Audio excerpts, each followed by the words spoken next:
broadcasting live out of a basement in Appleton, Wisconsin. You're tuned into Fox City's Core on WCZR Code Zero Radio. We're the show that gives you an opportunity to call in and be a part of the show. Our call-in line is 920-358-0795. Core. My next guests are a high-energy pop rock trio out of Appleton, Wisconsin. They've released numerous EPs and have performed all over the country. They'll be performing next week for the first time in 4 years. I'd like to welcome Green Screen Kid to Fox City's Core. How are you guys doing today? Really good. How are you doing today? I'm doing well. So this is great to have you guys on here because you guys have been active for quite some time now. And can you tell me why you decided to do this show next week? It's just been a long time since we played a show together, and we really wanted to, get back out there and play. And 10 years is a really big milestone, and we wanted to celebrate that in a big way. So what better way than to have a show in the town that we played our first show in, and on the day that we played our first show in. So our first show was at Oktoberfest in 2013. So we weren't able to get into Oktoberfest this year, but we were able to get into D2, which is a great place to be. And yeah, I think it's going to be a good show. We're excited. Mm-hmm. Right in the center of everything in our hometown, and yeah, we couldn't ask for anything better. Do you remember still like the first show you ever played? Like I know that was at Oktoberfest. So yeah, how did this feel, kind of coming full circle 10 years later to performing the same during the same festival? Like this. For sure, yeah, it's definitely surreal. I remember very vividly playing that first show. I mean, a lot of people aren't fortunate enough to play like a huge music festival like that for their first show, and we were. So we were just so excited, and we're getting those same feelings coming back in now and playing that one. How do you feel about it, Beau? Yeah, I felt really good. I mean, I remember I was nervous because that was one of the first shows I ever sang. We had an old band where I was just one of the guitarists, and I never did anything with vocals. So that was like our first show in Wisconsin where I ever got to go and sing in front of people. And, to have it at Oktoberfest was definitely nerve-wracking with the thousands of people that were there. But I knew that Alex and George believed in me, and, I knew that together it was a lot less scary than it would be if I was by myself. So, no, I was super excited, and just as excited today to be fortunate enough to perform there. So let's go back to when you guys met. How long did you guys know each other before forming a band? Like, how did you first run into each other? Well, of course, George and I are brothers, so I mean, I knew him ever since I was born. But Beau's actually a bit younger than us. He's about 4 or 5 years younger than us. Mm-hmm. And we also have another younger brother who's 4 or 5 years younger than us, and he went to school with Beau. And Beau would give our brother Brandon like lyric sheets of him like writing these crazy songs and stuff, and just about nothing, and drawing photos, and then he would like send us like videos of him playing guitar and stuff. Oh, we should get this guy to audition for our band, which was Define Tension. That was the name of the band. And then we brought him in for an audition, and we thought he was so good we didn't want to let him leave. And then he started sending us demos of him like singing songs like that he wrote. And then eventually like we just kind of phased out that band, and we started Green Screen Kid with Beau as the singer. So that's kind of how it all came together. Mm-hmm. I think I was going over there when I was like, I don't know, probably like 8 or 9 years old to your guys' house. And I remember like just hanging out with your younger brother, because that was like who I was friends with at the time. And I remember seeing like you and George walking around the house, and I was like, oh, like there's his older brothers. I don't know them. Yeah, he would cut up my mom's flowers with a hockey stick. So how did your brother feel when all of a sudden you guys are hanging out, you and George are hanging out with Beau? He thought it was really cool, especially since he was kind of the one who, connected us together. So yeah, mm-hmm. it was awesome. Yeah, when I was in college with their younger brother and we had classes together, I would go over to their house like in between classes and just like, I think we'd watch like American Horror Story and just like random stuff. And then like when they would come home or they'd be home, I could just like kind of switch from hanging out with him and then just, all right, guys, you want to practice? And just go in the basement. And so like, no, it was cool. So yeah, we had a lot of fun. So let's go back even further. Like, when did you guys start playing instruments? I think I started playing the violin when I was like 4 years old.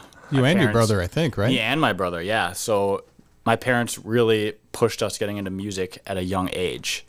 So we were always involved with violin. I hated it. So I quit that in like 5th grade, and I got into playing drums in 7th grade. And the band teacher at the school I went to didn't think I was that good, but I just stuck with it anyways. And, you know, I don't know, that's just kind of my personality. If someone like doubts me, I just like gives me more motivation to like work harder and get better at what I do. So I guess that's the origin story of how I got into playing music. Mm-hmm.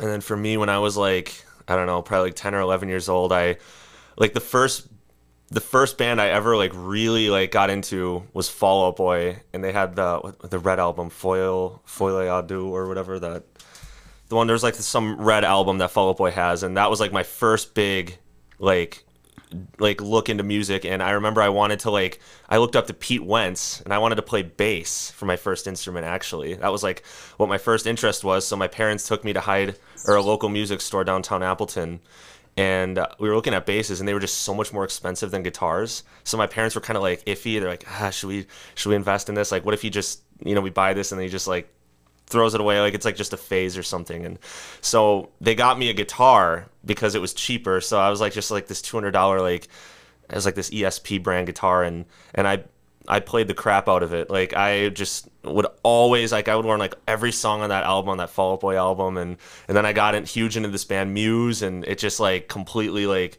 took over my life. Like every day I just wanted to play, and I'd play so much that I remember like my fingers would get all torn up because I didn't have like calluses on them yet.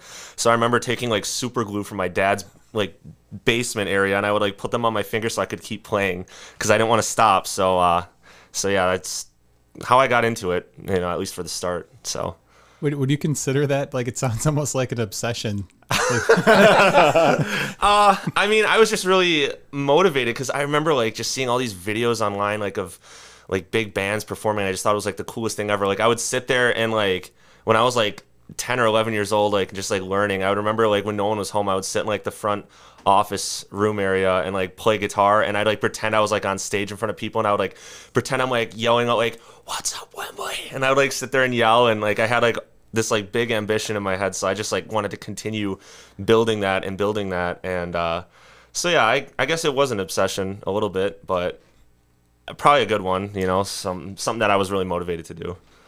Well, and that kind of led to like the naming of the band. Mm-hmm. Like, do you want to talk a little bit about that? Sure. Yeah. So for people that don't know the story behind our band's name, Green Screen Kid, so when I was learning guitar, I would cover this band called Muse. They're based out of United Kingdom, and I would make all these covers of their songs, and I would film them. And in my bedroom, I used to make a lot of YouTube videos when I was younger, like even younger than like before guitar. And I would like I have one of my walls in my room as a green screen, and I would always stand in front of that and play guitar. And I would upload my videos. I'd be so confident. I'd be like, "This is such a good cover," and then I would upload it, and like the hundreds of people online that saw it didn't think so. It was, you know, I mean, looking back, I probably would think the same thing, but they're like, "Oh, your tone is terrible. Your strings are so out of tune." But here's where it gets weirder. Yeah. So he went viral on the Muse message board, and there's like threads just dedicated to him, calling him the Green Screen Kid. Like 200 or 300 pages of like 60 to 70 people having like conversations. And these guys went out of their way just to like make fun of the poor kid.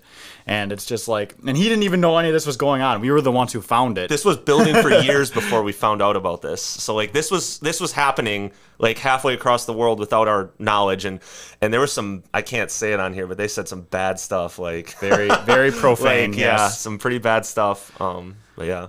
How did you and George, like, you just came across it? Like, that had to be kind of a weird feeling to all of a sudden find. So it's funny because so the band that we were in before Green Screen Kid, there was 5 of us, and one of the members just came over one day and was, I don't know how he found it, but I think he was looking. He had to have like Googled you or something. Yeah, like how do you even find that? Yeah, but anyway, he came over and he was like, "Guys, I have good news and bad news. The good news is that Beau's viral. The bad news is it's not for a good reason." And we just started looking through these things, and I don't know what you guys thought, like in your heads, like I don't know what was going through your mind when you were seeing all this stuff. Like honestly, I was pissed. I was mad. I didn't think you deserved that. I thought you were really good. I mean, like, obviously, like, your earlier videos, it was really raw, but, like, Yeah. I could see that there was something there with his talent. And, like, and at the same time, just, like, what's the point of just attacking a dude who's just putting videos up on YouTube? Like, the crazy thing is, I think they were, like, in their, like, early to mid 20s, and I was, like, 16 or, you know? So, I mean, for me, in my mind, when I was reading that, this might be a little, like, messed up, but, like, in my head, I was, like, taking notes. I was like, all right, he said, like, my tone was bad. I'm like, all right, I gotta fix that. Like, oh, my guitar's out of tune. Okay, I gotta fix that. And I, like, in a weird way, you know, I don't want to make them feel like they won, but, like, I was just taking their advice, like, and I took it and improved on it. So, like, next time I, you know, uploaded the next video, they couldn't complain about that. I was just, like, checking things off the list. My favorite is when they were still active, like, even a few years into Green Screen Kid, and they saw our music video for The Torch, and then one was like, his voice sounds like Microsoft Sam. I don't know if he was actually British or not. I think a lot of them were from the UK, but yeah, that's, like, so funny.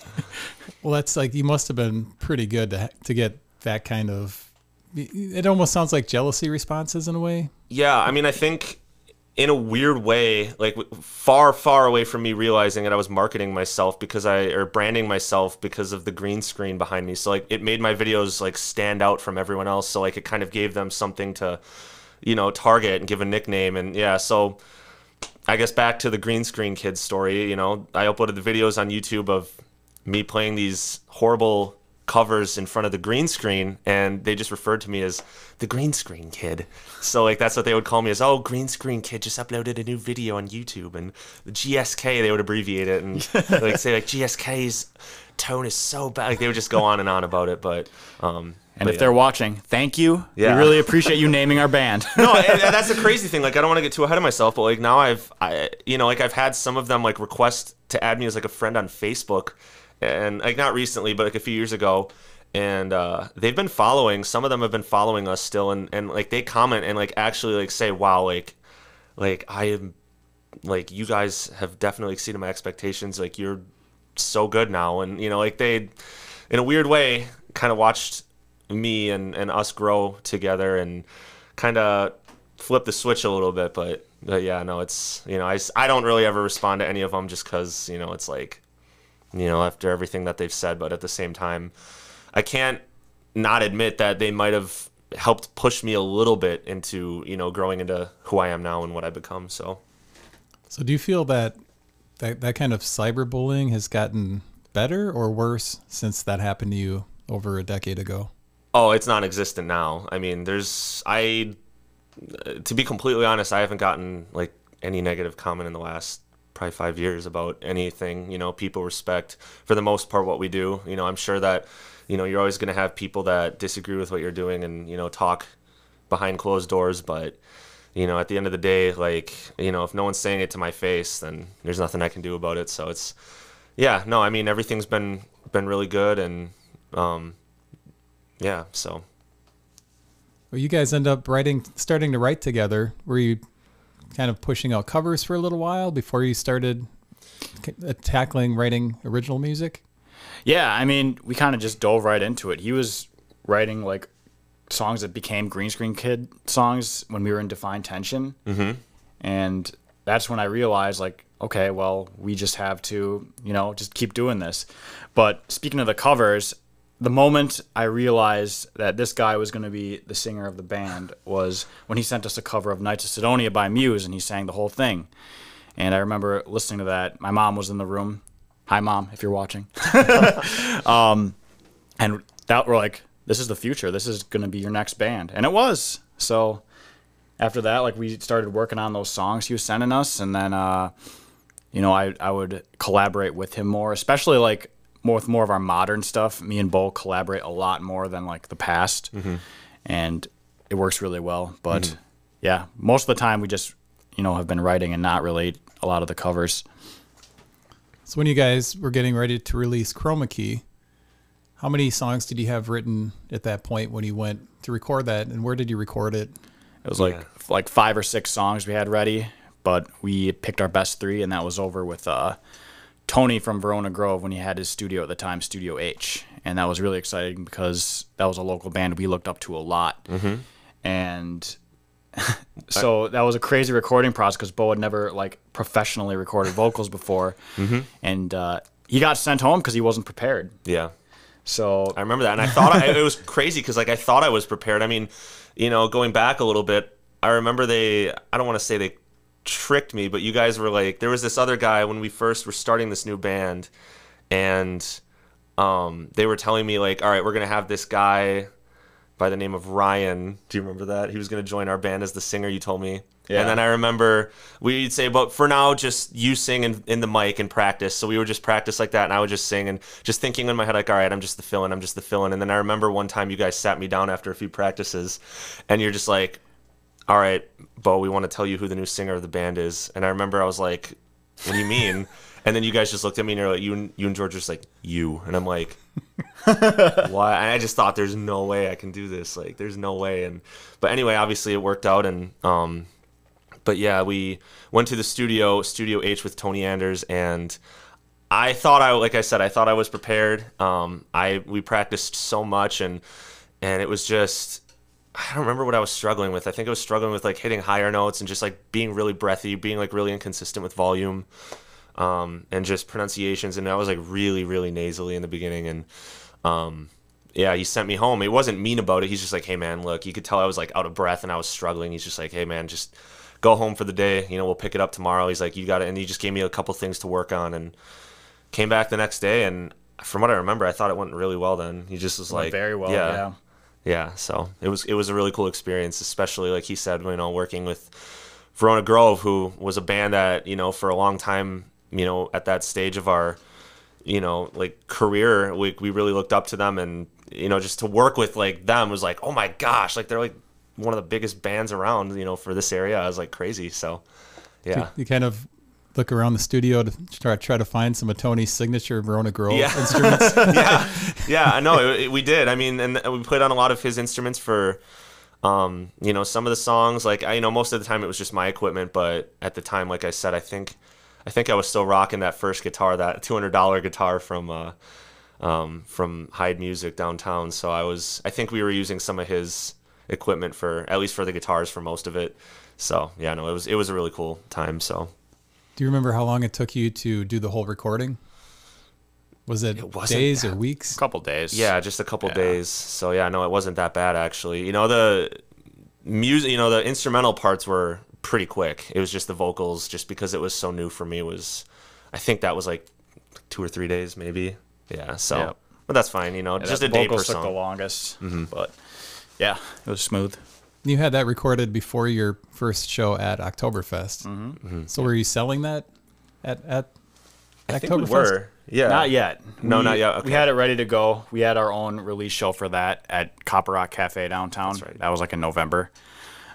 We just wanted to make it more about like our first performance rather than like, oh, there's a CD out too, and there's like all this stuff. We just kind of wanted to milk out like the hype at the time. Yeah. How old are you guys at this point? I was in my final year of college. So was George. He graduated a couple years late, and then was I like 17 or something? Like, I think you just turned 8. I think you just graduated high school because it was 2013, right? Yeah. Yeah. So yeah, I must have just turned 18. Yeah. Did that limit where you guys could play at that point? No. Surprisingly, no. We've heard stories about bands like, you know, trying to play at bars when they're like underage, and I don't remember where I heard this, but like there was like a story I heard where there was this like band, and they made like one of the members stand out behind the bar and play like from outside the bar and had to like listen through. I'm like, come on. That's so dumb. Yeah. Like, what's the point? But yeah, so no, we didn't run anything like where, oh, they said, oh, you guys can't play, you know. So it worked out for us. I can't imagine like watching that show. I guess it would be kind of entertaining, like Right, you're right, watching somebody standing outside playing, but like you can hear the guitar, and then you're like, but there's only like a drummer and a bass player and a singer on stage, and then you like look, and there's like an amp with like a cord that goes out the back door. It's a fun story, at least, you know. Yeah. were you guys friends with any bands at that point? Anybody that ended up being a kind of a friend of yours down the road? Yeah, Doozey was definitely our buddy band at the time. That's one of the reasons why we're asking him to, you know, play with us at this show coming up next week. Yeah. Just for the nostalgia of playing a show with Doozey. But we were definitely tight with them, and we just kind of wanted to play with as many different local bands as possible, so we didn't get like super tight with like any certain groups because we just wanted to like, listen to new bands at our shows and like meet new people and stuff. So we played with a lot of different local bands in the scene. You guys ended up releasing Chroma Key II. Can you explain why you kind of chose to put that out as 2? Lazy. I think at the time it kind of just felt like a continuation of what we were doing with the first songs. I don't remember for sure, but like he said, we went to the studio with like 6 songs, and then Tony and us kind of, decided, all right, let's go with, Doors and Floodgates, Victim of the Sea, and Paralyzed. And then I don't remember if any of those songs. It was from the same batch or like same time period of like when we wrote those first songs for Chroma Key I. So like it just had like the same feel. So I guess part of it was just like, we just want to keep it consistent. It's the same type of sound. So definitely. And yeah, since it was the same studio, same producer, with Tony at Studio H, and it wasn't that far after, we just decided, we're like, you know what, let's just make it like Chroma Key II and just kind of redo the colors a little bit and just go with it. So how was Tony to work with? Did he kind of guide you when you needed kind of somebody's input on a song, or did he sort of just kind of let you? He was a great first producer for us because looking back, we could have gotten stuck. Like I've heard horror stories. Luckily we've never had any bad producers that we've worked with, but I've heard like other bands, they just kind of go in. The guy just sits down, is like, all right, play, and then he's like, all right, no advice, no input.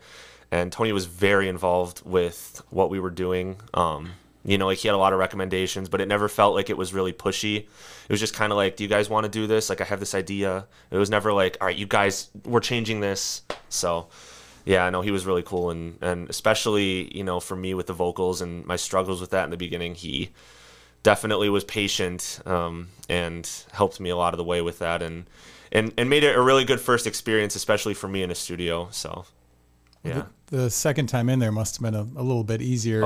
Oh yeah. And then there was a third time too when we recorded Dark Dreams, which was standalone, an extra track on Chroma Key II later. We actually recorded that for a local professional wrestler, Colin Brooks. And yeah, we wrote that song for him, and we brought Colin to the studio with us to watch like how it all got made and everything. And that was, those were our times that we recorded with Tony. Yeah, so it was like his like epic wrestler intro theme song. So that one was so much fun to do though, because that was like a song that I think Dark Dreams, I think we wrote that one pretty quick because he was asking, like Colin, the wrestler, was asking for something specific, and I think we wrote that one in like a short amount of time. Yeah. It was a quick turnaround because like he had a vision of like what he wanted for the song, and like we just put it in. We just like when we were writing it, we thought about our like own experiences and like the stuff like what happened to him online, and like just like it's an underdog anthem really, and it's just like we drew from like how he wanted his wrestling character to be portrayed and like our own experiences, and that's how Dark Dream was born. Yep. Yeah, so a lot of really cool experiences with Tony. Did you go watch him wrestle then? Oh yeah, we were there a decent amount of times, and it was funny because for the music video of Dark Dreams, obviously Colin is in it, but then we also had like a couple of his other wrestlers that were in. I think it was like AEW, or no, that's not AEW. That's like a big promotion. The Oshkosh one. I think it's called ACW. I could be wrong. Yes, I think so. That sounds right. But yeah, so he had a bunch of his other wrestler companions in there, and they were in the video, and we got to actually go in like a wrestling like ring with the ropes and everything, and there was this giant guy who was like taller than me. He was like, he's in the video, he comes in like at the second chorus in the video, but he's just this like giant guy. And I remember after we were done recording the video, he's like, hey, who wants to, you guys want to get whatever clotheslined onto the mat? And I was like, sure. And I remember thinking like, the mat's probably bouncy, and no, I got hit, and I just boom. There's a video of it somewhere. It was a hard mat. The floor in like wrestling arenas or rings are a lot harder than people think. Like I kind of thought it was going to be like more of like a trampoline, but it's like they're taking hits. That's for sure. It's like plexiglass, feels like. So did that bring you like a different fan base because it's getting your music out there? I don't know if he promoted it as, hey, my theme song is Green Screen Kid. I don't know if that brought you like a whole different audience. And one of the wrestlers, I think Corey Graves. He's like a ring announcer now, but he retweeted our song. That's right. At the time, and then like we got a bunch of new fans from that who were like WWE fans. So like that was, it's like you never know where it's gonna go. That's the thing. So like always take every opportunity you can get. Well, that's great. So then after that, Wild Hearts. Yeah, Wild Like Hearts. That came out, and that I would say like Chroma Key 1 and 2 with Dark Dreams along there was like kind of building our foundation, and then Wild Like Hearts, when that album came out, that was like, I feel like personally like that's like what really built it up for us and really kind of gave us our boost. That one was, we did that with Cherry Pit Studios in Milwaukee area. Yeah. And with Eric LaBrose, and that was a really cool experience. That was a little bit longer of a session. I think like there was nights when I would like stay overnight and, you know, wake up the next day and continue to just record. There were 6 songs on there, and I remember that was definitely more of like our, like, I guess like pop punk, like kind of like alternative pop punk kind of sound, and that's what really, I guess, helped our fan base grow like big. So yeah, especially because at the time there was like a boom of like new era of pop punk bands. Like you had 5 Seconds of Summer and All Time Low, bands like that getting really big. So like Twitterverse like really connected with the stuff we were putting out at the time because it was like in that realm of music, pop punk. For sure. Yeah, back when it was Twitter, it was definitely like our main like site. So Well, and around this time, you guys were nominated for a WAMI. Yeah. So, I mean, how did that feel? good. Pretty cool. Yeah, for our first time being nominated, it was definitely really cool. Like we got to show up in like, you know, I guess fancier clothes. I don't know. We made it fun. I think was that the first time? Was that the Green Ties? I think actually we were nominated like every year, like we were eligible to, except for like I think in 2017 was the last one. That's when we played there. Yeah. Because I remember I think we were up for like best new artist in 2014, and then it was like best rock artist. We never won, but that's okay. It was just cool to be there. Yeah, for sure. Well, and playing at the ceremony as well, you're playing in front of a lot of peers. That was awesome. Yeah. Like, you know, just being able to play. Where was that venue? It was in Milwaukee. It was at that big old Turner Hall. Yeah, I think it was Turner Hall. And there was like, I mean, there's always so many people there, but then like I remember like being in that crowd and just being like, there are so many people here, like, and then really realizing it, and you got to go up on stage, and I think there was only like 5 or 6 bands playing. I mean, it was really quick. Like I think we played like what was it, like half a song and then a full song, or was it like? I think it was because I think a full song and then half a song. Yeah, and I think it was Reckless and Just Do My Thing. Yep. But yeah, the whole process, like getting ready for that, like I remember like there was a certain time when like they called us to the backstage and we had to, you know, go back there. We had our photographer with us, Bennett, who's a really cool guy, and he was taking all these cool photos, and yeah, we went on stage, and it was just like, it was so weird because like I couldn't see anyone in the crowd because the lights that they had were just like like right there in my face. Yeah. And so I was just like playing into lights, and I'm like, I know there's people out there, but it was just like, for some reason my heart was like really racing in that show. But it was a lot of fun. So that was definitely one of the for sure memories I wouldn't forget. That was a really cool time. So you said you had a photographer, so that's good, because I was going to ask if you feel like you wish you would have gotten more pictures and videos from around that time, but it sounds like you have plenty. Yeah, we knew that was going to be a unique experience. So we have a good friend of ours named Bennett Young who has always done good photos for us in the past, and usually we try to get him to come with us when we're having, you know, like I think we went to LA one time and had him come with us, and you know, he was backstage taking a bunch of our photos, and so yeah, it's just good to have those. You know, looking back, I'm super happy we have that, you know, those memories and everything. And you know, obviously it's always up in here, but just to have pictures and stuff, like getting ready, and it was really cool. You know, that place is a really historic building, and I remember walking on the staircase. It was like so narrow and crooked, and I'm like, is this gonna hold? But it's just part of the experience. You know, it was a really cool place.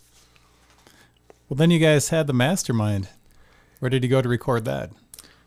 Back at Cherry Pit. Back at Cherry Pit. So, yeah, Wild Like Hearts and Mastermind recorded with Cherry Pit, and that one was kind of a quick turnaround on that one too.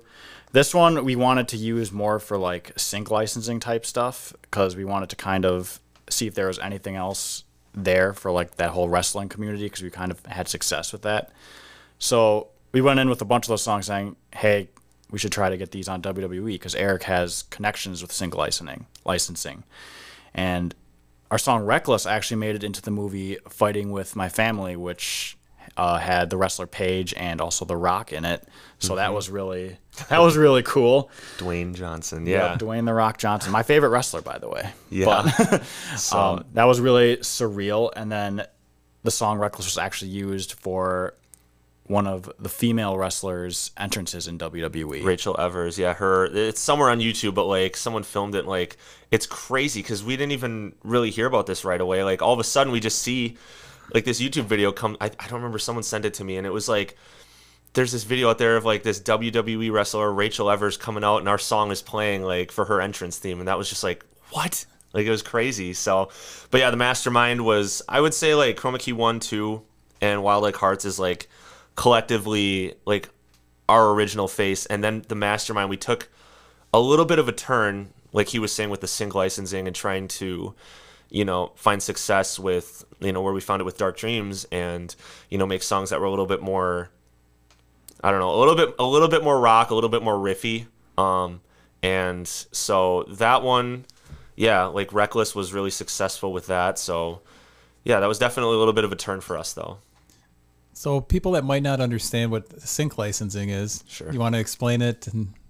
So basically, there's a platform where you can submit your songs, and different like commercial outlets, whether it's a movie or a TV show or a commercial, can use your song, and then in return for using your song, you get money. So, and like, I don't want to sound like a sellout here, but I mean, it's good because like, I mean, you can use that to like fund other projects with your bands and make new music. Like, it was never really about the money for us. Like, the only reason why we wanted money is so we could, you know, keep doing this for as long as possible. Yeah, and continue to push out quality content. And that's the thing, is like I was saying with, you know, from what our original thing was with like Wild Like Hearts and the Chroma Key albums, and then going to the Mastermind, we wanted to still stay true to what we were, but also kind of push it a little bit to the edge. And, you know, being honest, I do feel like fans resonated a little bit less with, you know, the Mastermind EP as a whole, just because we were pushing it a little bit to the edge. But we always try and take risks with the band, and, you know, we always make a lot of decisions, take a lot of shots in the dark, and try, you know, to push the boundaries of what we are. And, you know, sometimes things work out and sometimes things don't, but I still feel like the Mastermind was really successful, and there was a lot of people that, you know, like, there's a lot of people that love the songs like Spotlight and Remember, which is always crazy to me, because I, you know, even me, I'm always like, my mind is still like in like Chroma Keys and Wild Like Hearts, and I'm like, oh yeah, you know, like, even though it was more recent than those, but yeah. Was it around this time that you guys did the name change after that album? It was like maybe a year after that. So we went down to LA. We were, you know, playing for some reps from record labels and stuff, and we unfortunately, you know, we didn't get signed, or like what we wanted to happen didn't happen. So we're like, maybe it's time for a rebrand. So we tried rebranding as Green Screen Kings, and it was really great at first because it was like refreshing and like exciting. But I think the core of like Green Screen Kid being like his backstory, I think like it lost like that connection with like a lot of our fan base. So I think like we kind of like fizzled out a little bit. Yeah, I mean, the reason for the name Green Screen Kid to Kings was because with the move to the Mastermind, and we wanted to kind of push that little more rocky, riffy sound, we always have loved like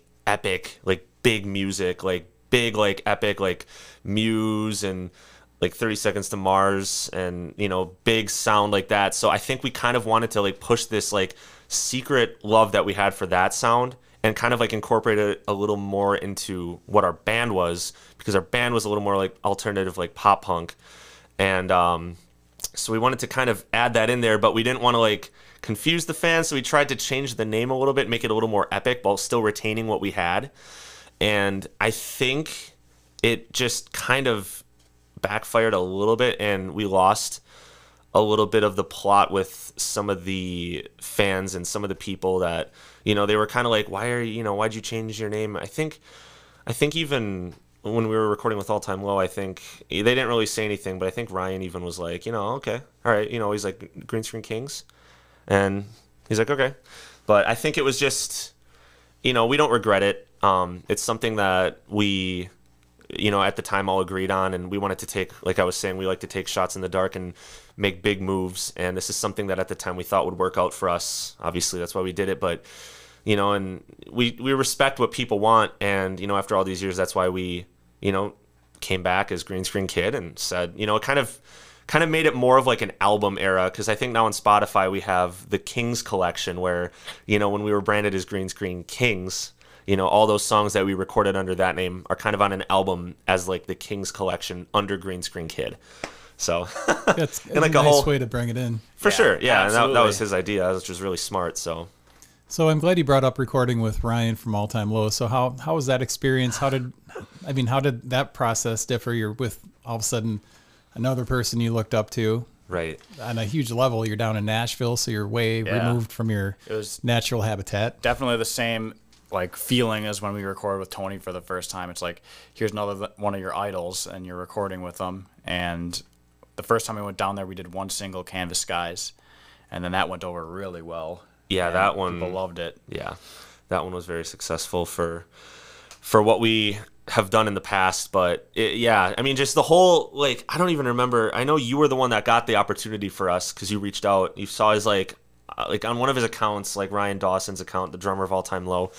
We saw like he had some contact. You reached out to it. It was like a whole bunch of back and forth stuff. But eventually it ended up working out. He's like, come on down, and we're just like, what?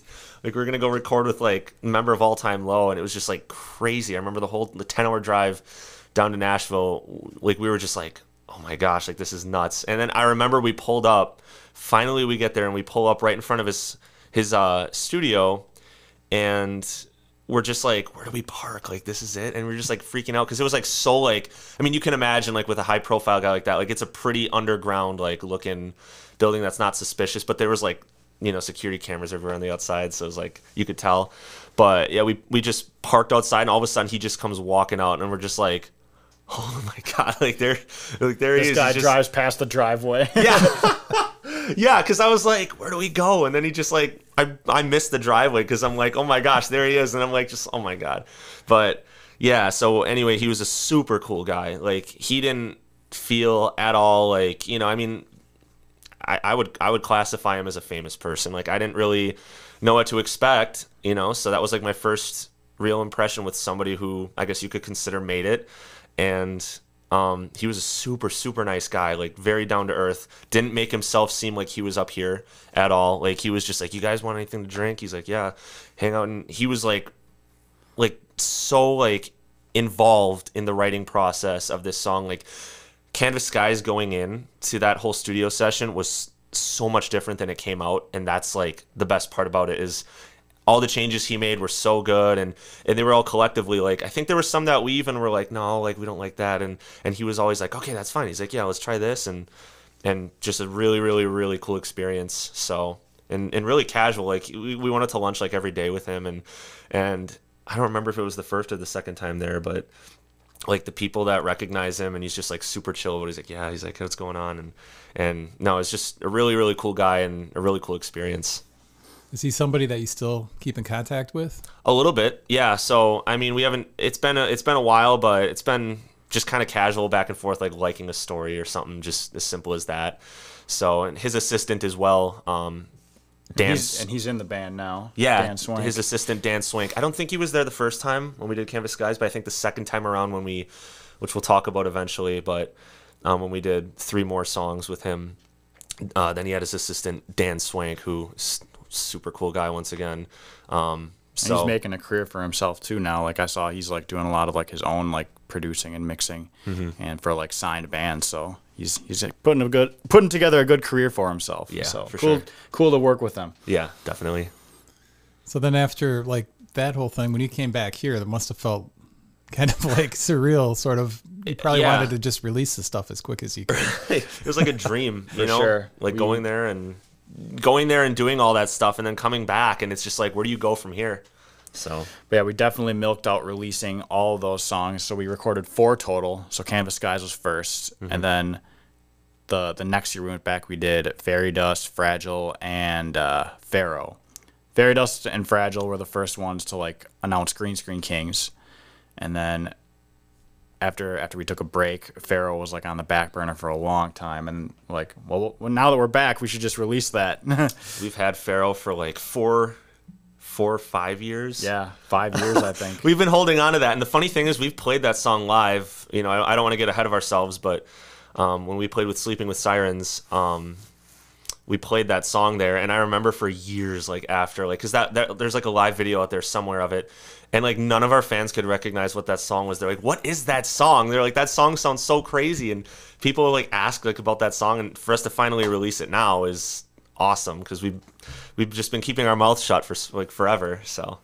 Well, so you guys went into a hiatus for a while. What was the reason for the hiatus? And you want to just kind of let us know why you took a few years off? Just, you know, it just kind of happened naturally. It wasn't just like, oh, we're breaking up the band. It's just like, you know, a lot of like life and priority things happened. So like you kind of don't have the time for it at the time. And then like also, you know, burnout's a factor when you're playing a lot of shows and stuff. Like you just need to take, you know, we want it to stay as fresh as possible. You know, it's like you don't want to hate it. So it's like, that's one of the reasons why. And then COVID happened, and then we didn't have a choice. So that's... I was going to say, that kind of killed it because, you know, that changed the whole game with, you know, not being able to play live for so long and just how, like, I feel like the market, like, when we first started, it was like, oh, $1.29, buy a song on iTunes and, you know, selling albums. And now it's like non-existent anymore with that. And then ever since, like, I mean, it was like that, it changed a little bit before COVID, but then when COVID hit and then just, like, everything completely shifted over to just streaming. And it's just like with what he was saying with just like, you know, I mean, there's a lot that goes on, obviously, like, you know, our fans see the good stuff, but there's a lot of stuff that happens behind the scenes where, you know, there's a lot of rejection. And I know that's a lot of stuff he was dealing with reaching out to, you know, people. And, you know, like that's these opportunities that we've gotten to, like the All Time Low thing and the Sleeping with Sirens thing, that came after probably like 10,000 no's, and then you just get that one yes, and that's what goes public. So there's a lot of, you know, things that happen behind closed doors that is, you know, sometimes difficult. You know, there wasn't ever any fights or anything, or, you know, between us, no, you know, but it was like, it just a lot of difficult, you know, like I said, a lot of no's and a lot of rejection. And also the Green Screen Kings rebranding was another reason why. It's just like, I feel like we personally, I guess I can't speak for you, but like, I lost like the connection with the band after it wasn't Green Screen Kid anymore because it just didn't feel like the same band. For sure. So let's talk about your music videos. You guys have released a lot of music videos, which I love.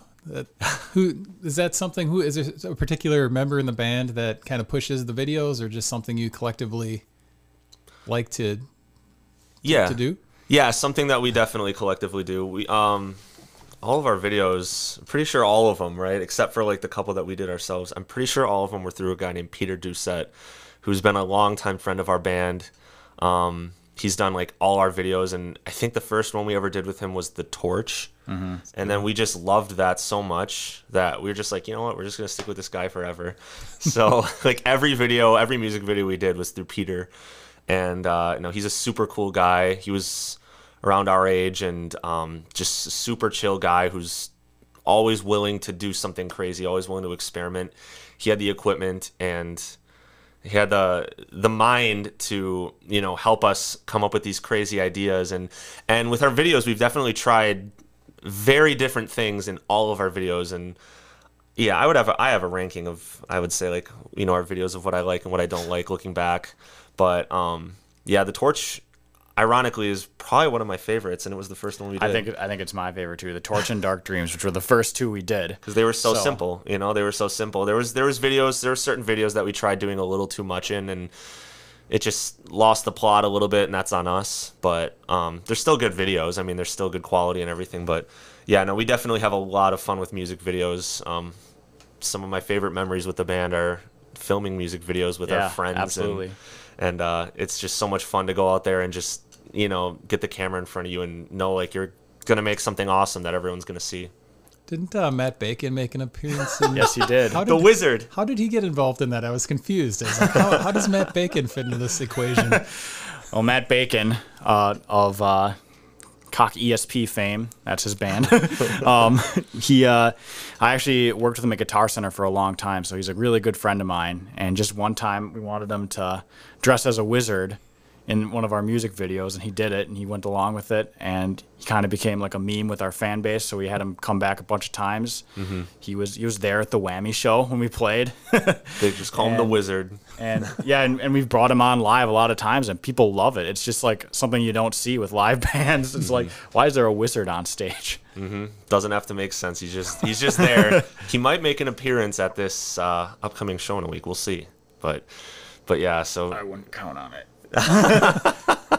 But yeah, so the wizard shows up here and there, and yeah, it's a lot of fun. So You guys had other experience with video stuff when you were a guest on Rock Garden Live. Can you tell me about that experience? It was awesome. That was probably one of my favorite shows that we've ever played. Was that your first time in Rock Garden doing any type of performing? Yes. Yep, that show was. And then we played 2 release shows after that at the studio with the stage and everything. But yeah, we did the traditional Rock Garden Live, how Golde has it set up as you see on TV. And we weren't allowed to use backing tracks, which is fair. I mean, so it was different for us. So we actually hired some friends of ours to play keyboards and to play rhythm guitar. So it just sounded full. And man, it just sounded so great, and like we were just so happy with how it turned out. Yeah, that's something that Marc Golde, who is the owner of Rock Garden Studios, before he really knew about our band, or he's heard of us, but before he really talked to us, his main thing that he was asking, he's like, "Are you guys legit? Can you do this show without?" Because he knows we incorporate a lot of electronics and a lot of keyboards, synthesizers, backing tracks, stuff that's not there on stage. Yeah, and we incorporate a lot of that into our music. And he's like, "You guys sound really polished, in studio, but can you do this live? Because I don't let anyone have backing tracks here. Everything we do here is live and raw, and we're just we'll make it happen." And we had he said we had 2 of our friends. One of them played guitar along with me, and then one was keyboards that kind of did all the synthesizers, and it was definitely a different take on our music, but it was awesome. It felt really real and raw, and it was a lot of work to practice and everything, but those 2 guys I can't believe how quick they caught on to all our songs. I think we only practiced 3 times for it was definitely weird having 5 guys you know practicing together, but we definitely made it sound awesome. Yeah, so it was a lot of fun. Now, the Victim of the Sea, we were talking about, that turned out phenomenal, and you had really good feedback. Yeah, Marc Golde loved that song. He was like, "That song is the one I'm advertising this whole thing for." And it's funny because "Victim of the Sea" is one of the songs that is on Chroma Key I. That was one of the first songs we ever did. And I guess a little backstory on that, I remember writing that in the basement with you, your house, way long ago, over 10, no, well, a long time ago. And I remember sitting there writing with pencil and paper the lyrics and everything, and coming up with it. I actually think you did most of the lyrics for that song. Yeah, it was definitely a collaboration. That was the first song we collaborated on together. So yeah, which I guess you were saying, that kind of just goes to show when we work on songs, that just ends up together. That's the ones that ends up being really big. So, but yeah, "Victim of the Sea" is definitely a song I think that showcases everything. It showcases everything from me, Alex, and George's instrument, vocals, drums, bass, guitar. There's always a part in that song where something shines. And it's just I don't know, it is one of my favorite songs to play live, so I'll admit I do have a lot of fun with it, just doing some higher falsettos, and I get 2 guitar solos in there, so that's a lot of fun. But yeah, it's just a song that we've always been playing, and so we've played it so much that we're just pretty solid with it. But yeah, Marc loved it. You guys have such a big sound. I think you mentioned using some backing tracks. Being a 3-piece, does that make it kind of tough? When you're playing somewhere, you've got to, if you want to use your backing tracks, that's, I'm sure, a whole nother process to get all that in there. And have you received any hate from using backing tracks? I personally haven't. I don't know if you have. Yeah, but there was one band we played with who was like, "You guys need to stop using backing tracks. Take the training wheels off."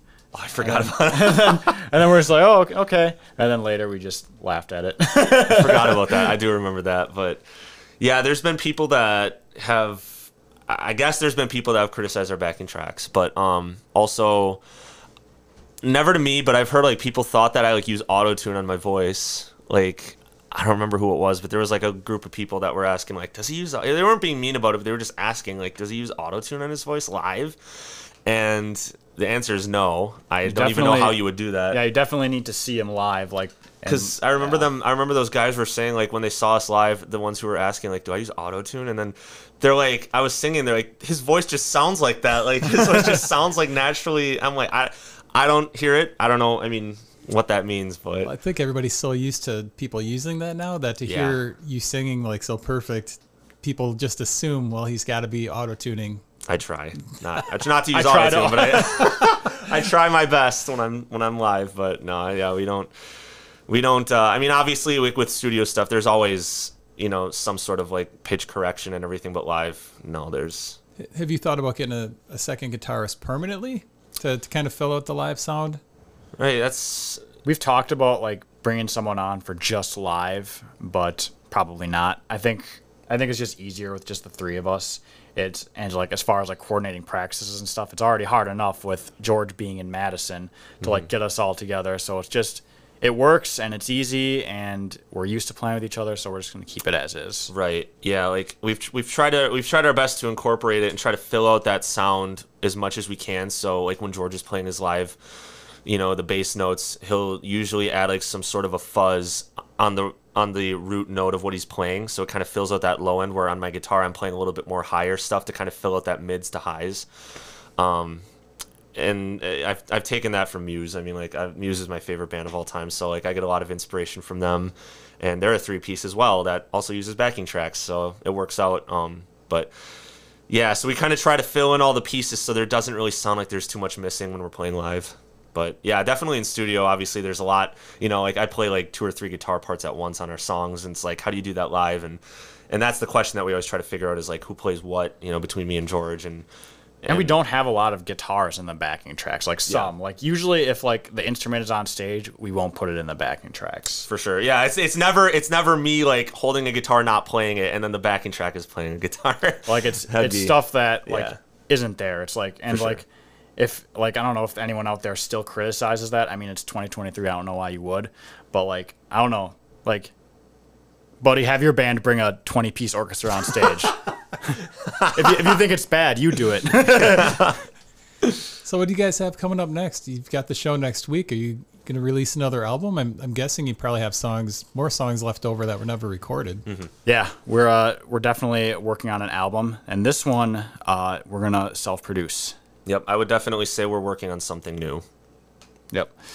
And Glistening Bullets, that was the first song we wrote and self-produced 100% on our own, which is really exciting. He's kind of nervous to do it, but it was a blessing in disguise with COVID, because he was able to, sit around and like mess around with like Logic Pro X and like all this stuff, and he got really good at producing. And I'm like, hey, to me, I think it sounds good. I think it's worth giving it a try. It's always something. it's always something. Such a cool song. And you guys, all three of you were in Japan? Yeah, actually, all at different times. Me and our bass player George, our trips kind of overlapped. So, and then I know he just went like a few months ago. So. Yeah, I went with my girlfriend Amber to Japan just on a vacation, because we always wanted to go there. Mm-hmm. But it's like stepping into a different world, and we all got inspiration from the culture there, and we wanted to incorporate that into our music. So that's definitely going to be the vibe of the next album. Mm-hmm. So Glistening Bullets is kind of a little taste of what's to come for Green Screen Kid. Absolutely. Yeah, it's definitely something, like I feel like it's doing what we did with the Mastermind EP, but except pushing it in the right direction for us. Like, because not saying that the Mastermind was pushed in the wrong direction, but it was just pushing a little bit of an uncomfortable direction, where I feel like this will be pushed in a direction that's a little more familiar with our fans. And it's just kind of, I feel like it's just adding even more color and excitement to what already was successful for us. So I mean, like the best way I can explain it is like, it's like literally an anime intro. That was kind of the idea that we had for this song, is like, what would be like, I don't know, like an Attack on Titan or Chainsaw Man intro, or some sort of big anime. Like what could be playing in the background, and that's kind of where the mindset came from it. That kind of goes with the single cover as well, the artwork for that. Yeah, so that was all made with AI, actually. So we're buying we're buying in. It's like, I feel like we're at a point with that where it's like the genie's out of the bottle, so it's like you might as well just like, you know, take advantage of it and just use it while you can. So well, let's again kind of talk about, we're right at the end of the show, the show coming up next week. All the juicy details that if people want to check out Green Screen Kid. Yeah, so that show is exactly a week from today. It's at D2. The show starts at, 5:30? Yep, starts at 5:30. So right after Oktoberfest is over, Doozey's going to be there. They'll go on first, and then like an hour after that, we'll go on, and we'll do our thing. Free show too. So we're excited. We wanted to make it accessible for everybody, and we had some options of when we could do this show, and this was. We really wanted to make it this day because we knew like people from like Stevens Point, Oshkosh, like all the neighboring towns are gonna probably be in Appleton that day for Oktoberfest. So and it's a weekend and it's a free show, and we just wanted to make it as accessible to everybody as possibly could. So what can people expect for the set list? A lot of new stuff. I mean, it's been 4 years, so there's a lot of new stuff that's being played. It's I mean, all the old stuff, almost every song we wrote. I think like 5 songs got cut. Yeah, like every song that Green Screen Kid and Green Screen Kings like ever wrote, minus like 5 that maybe like a couple people care about, but yeah, not many. It's like there's a couple that aren't being played, but it's like 22 or so songs. And you can imagine, I'm sure you'll be hearing the new song debuted live for the first time. So. Yeah, so that'll be. As for where, I'm not gonna say. For when in the set, I'm not gonna say. But it's it'll be fun. You just have to be there, man. It's like you can't. I can't tell you when stuff's gonna be played. You just have to show up. Exactly.